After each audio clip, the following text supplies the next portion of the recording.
we're into the deepest recesses of hell, and it's disgusting that the media hasn't covered it like they should. It's an 8-armed octopus, and if you take just trafficking out, that arm will grow back. You have to take the head. Wow. Epstein Island isn't the only island out there where everybody's talking, and they all cried out Epstein Island. And I went, oh, okay, now I understand what we're up against. That voice belongs to Jim Caviezel, a man who played Jesus on screen, made a film about rescuing children from traffickers, named the most powerful people on the planet, and then watched everything around him start to collapse. He didn't stumble onto this story. He walked into it deliberately, warned everyone who would listen, and paid a price that most people in Hollywood would never survive. And now, the question isn't whether he was right. The question is, how much danger is he actually in? But here's what nobody is connecting. Most people were introduced to Jim Caviezel through The Passion of the Christ, one of the highest-grossing independent films ever made. A deeply controversial movie that Hollywood didn't want to touch, that studios refused to distribute, that Mel Gibson had to self-finance, and that made over $600 million worldwide anyway. That was the first time the industry learned something important about Jim Caviezel. He doesn't stop when powerful people tell him to stop. After that film, when most actors would have cashed in their credibility for blockbuster franchises and award season campaigns, Caviezel made a different calculation entirely. He spent years quietly working with federal agents, with survivors, with law enforcement building a picture of something that the mainstream media was completely ignoring. The result was Sound of Freedom. I'd like to work again, but I'd never been a guy who would sell his soul to get, money and fame. Was never my goal. That's the context you need to carry with you through everything that follows. This is not a man chasing relevance. This is not a man positioning for a comeback. By his own admission, he knew exactly what making this film would cost him, and he made it anyway. Sound of Freedom was produced on $14.5 million. A tiny budget by Hollywood standards. No major studio backing, no promotional infrastructure, and yet it walked into theaters in the summer of 2023 and grossed $251 million at the box office, outperforming Mission Impossible, Dead Reckoning, and Indiana Jones. Two films with hundreds of millions in production and marketing money behind them. The machine didn't celebrate this. The machine panicked. Because Caviezel didn't just make a film. He used the platform that film gave him to start saying things out loud that powerful people had spent decades and enormous amounts of money making sure would never be said out loud. During the Sound of Freedom press tour, Caviezel went on Steve Bannon's War Room, Jordan Peterson's podcast, Trinity Broadcasting Network, and he didn't promote a movie. He laid out an architecture. He described child trafficking not as a scattered criminal problem driven by poverty and border crime, the version of the story we're usually sold, but as a $150 billion global industry, structured, organized, sustained by demand from the top, not chaos from the bottom. It's an 8-armed octopus, and if you take just trafficking out, that arm will grow back. You have to take the head, and we're talking grooming. We're talking about because procures more, and Yes. then it's a non-stop cycle. So this is a culture that has to be reawakened. He put a number on the record before Congress, 850,000 children missing, not globally in America, and he asked the question that the room couldn't answer. Did the three-letter agencies not know about this? This is the moment most channels skip over. Because it's easy to talk about names and files and documents, it's much harder to sit inside what Caviezel is actually describing. He is not theorizing, he is recounting what trained federal agents showed him. And it broke him for 2 years. But here's where the story shifts from uncomfortable to dangerous. Caviezel didn't just talk about trafficking networks in general terms. He connected the street-level mechanics, the cartels, the abductions, the false modeling contracts to what he described as apex-level consumption by the global elite. He named the system, he named how it functions, and then the Epstein files dropped and suddenly, everything he'd been saying for years had documentation behind it. On December 19th, 2025, the Department of Justice released documents under the Epstein Files Transparency Act. Then on January 30th, 2026, a second wave over 3 million pages. Flight logs, emails, photos from the private island, FBI investigation documents, 95,000 photos from Epstein's estate, and a single interview Caviezel had given years earlier hit 1.1 million views in under 10 hours. Not because he said something new, because the world finally had the receipts to understand what he'd already told them. Let's go through what those files actually confirmed, because this is the part that makes Caviezel's warnings feel less like conspiracy and more like testimony. Bill Gates, first connected to Epstein in 1992. Photos from the December 2025 estate release place him at Epstein properties and on the tarmac. And on February 25, 2026, Gates himself confirmed that Epstein had attempted to blackmail him over an extramarital affair. What is your message to mommy? I did have affairs, but I saw and did nothing illicit.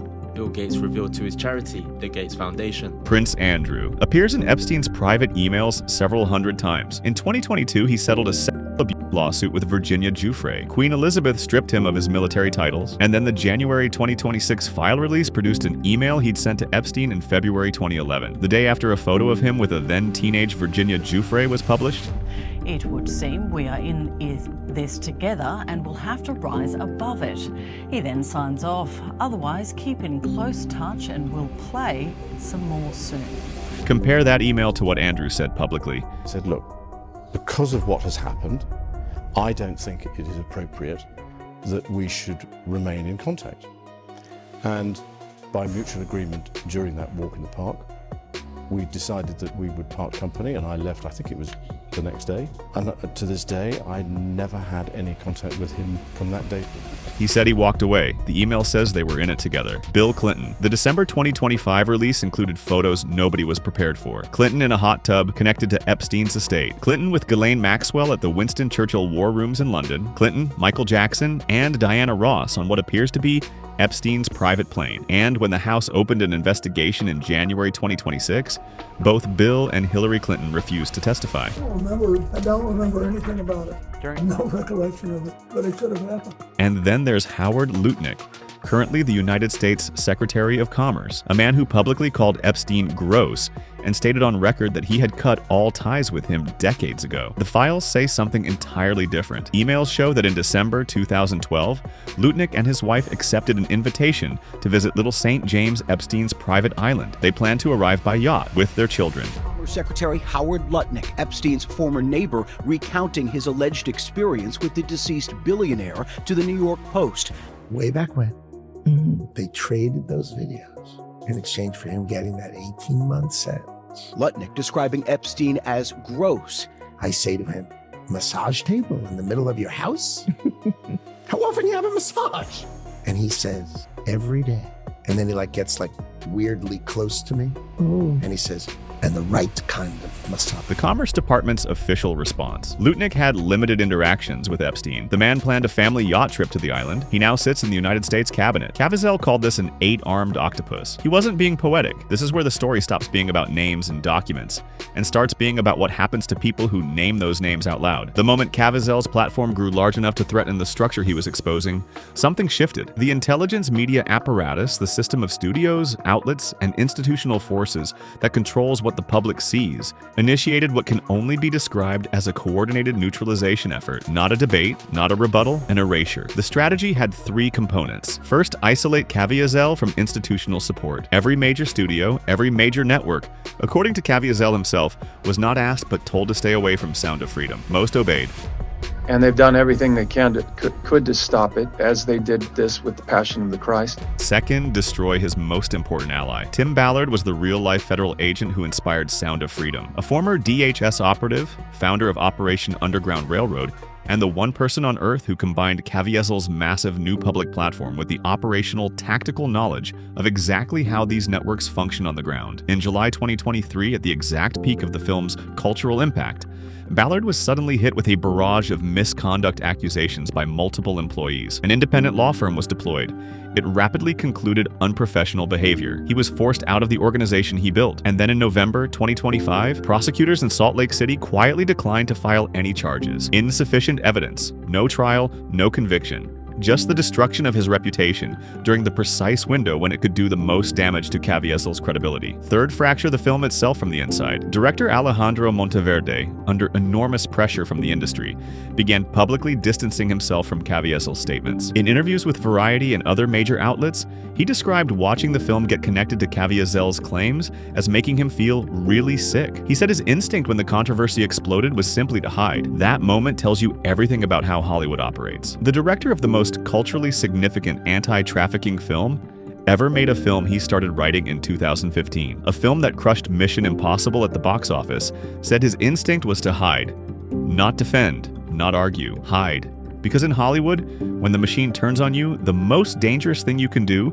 is stand next to the person it's targeting. And the person it was targeting was Jim Caviezel. Let's be precise about what we mean when we say Caviezel's life is in danger, because this isn't hyperbole and it isn't performance. He is a man who is named on the record before Congress and on public platforms with millions of viewers the existence of a system that possesses, by his own accounting and the accounting of the Epstein files, infinite capital, direct media influence, legal immunity, and access to the highest levels of political authority in multiple countries. It's an 8-armed octopus. And if you take just tracking out, that arm will grow back. You have to take the head. And we're talking grooming. We're talking about, because procures more, and Yes. then it's a non-stop cycle. So this is a culture that has to be reawakened. This is the moment most channels skip over. Because it's easy to talk about names and files and documents, it's much harder to sit inside what Caviezel is actually describing.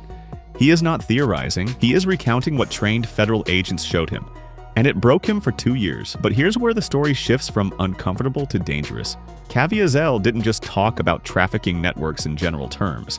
He connected the street-level mechanics, the cartels, the abductions, the false modeling contracts to what he described as apex-level consumption by the global elite. He named the system, he named how it functions, and then the Epstein files dropped and suddenly, everything he'd been saying for years had documentation behind it. On December 19th, 2025, the Department of Justice released documents under the Epstein Files Transparency Act. Then on January 30th, 2026, a second wave over 3 million pages, flight logs, emails, photos from the private island, FBI investigation documents, 95,000 photos from Epstein's estate, and a single interview Caviezel had given years earlier hit 1.1 million views in under 10 hours. Not because he said something new, because the world finally had the receipts to understand what he'd already told them. Let's go through what those files actually confirmed, because this is the part that makes Caviezel's warnings feel less like conspiracy and more like testimony. Bill Gates, first connected to Epstein in 1992. Photos from the December 2025 estate release place him at Epstein properties and on the tarmac.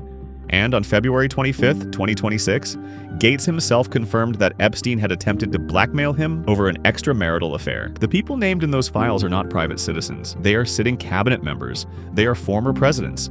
They are members of royal families. They are the founders of the largest technology companies in human history. These are not people who lose quietly. And the pattern of what happens to people who threaten this network is not subtle. Reputations get destroyed, organizations get dismantled, legal processes get weaponized and then quietly dropped once the damage is done. And in the most extreme cases, people end up dead in federal custody with malfunctioning cameras and a mysteriously transferred cellmate. Caviezel has watched all of this happen in real time. He watched Ballard get dismantled. He watched Monteverde break under pressure. He's been blacklisted from an industry he built his career in. And he keeps talking anyway. When the public wakes up to this whole thing and sees films like this, people won't be able to walk down the street ever again. He said that before any of this was mainstream, before the files dropped, before the names were confirmed, before the cabinet member was documented on the island with his children. He told us. He got buried for it, and now the files are here. The question has never been whether Jim Caviezel was right.